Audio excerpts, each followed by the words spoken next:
আসসালামু আলাইকুম রহমতুল্লাহি ওয়া বারাকাতুহু।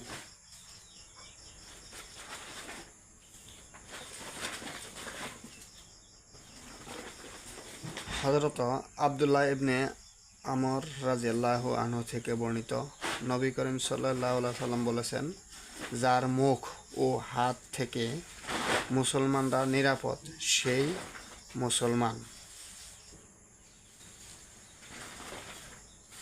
আর যে ব্যক্তি আল্লাহর নিষিদ্ধ বস্তু থেকে নিবৃত্ত থাকে সেই মুহাজির। হাদিস বুখারীর। আমরা নিষিদ্ধ বস্তু থেকে প্রায়ই মানুষ আমরা নিষিদ্ধ বস্তু থেকে দূরে থাকি না। যদি দূরে না থাকি তাহলে কিন্তু আমরা মুহাজির হইতে পারবো না। মুহাজির কীভাবেই হয় দেখছেন, সাধারণ কথাতেই যে যদি কোনো নিষিদ্ধ বস্তু থেকে বিরত না থাকে তাহলে সে মুহাজির হবে না। আর যদি বিরত থাকে তাহলে মুহাজির। আমরা যদি মুহাজির যদি আমরা মুহাজিরের থেকে যদি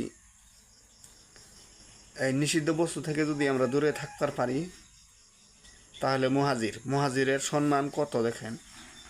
আল্লাহর নবীর টাইমে বহুতগুলা সাহাবীর নামের সাথে তারা মুহাজির বলে গণ্য হয়েছে। আমরা তো বর্তমান আল্লাহর নবীর যুগে যাইতে পারবো না, কিন্তু আমরা নিষিদ্ধ বস্তু থেকে বিরত থাকি আমরা কিন্তু মুহাজির হইতে পারবো। তাই আমরা যেন তাই সবাই চেষ্টা করি নিষিদ্ধ বস্তু থেকে বিরত থাকতে। যেরকম তার মধ্যে হলো নিশা জাতীয় বস্তু গ্রহণ বা সেবন করা যাবে না। যদি সেবন করলেন তাহলে কিন্তু আপনি নিষিদ্ধ বস্তু থেকে দূরে থাকলেন না। তো যদি নিষিদ্ধ বস্তু থেকে দূরে না থাকেন তাহলে মুহাজিরও হইতে পারলেন না। তাই আমরা যে কোনো নিশা জাতীয় বা খারাপ নিষিদ্ধ বস্তু থেকে যেন বিরত থাকি।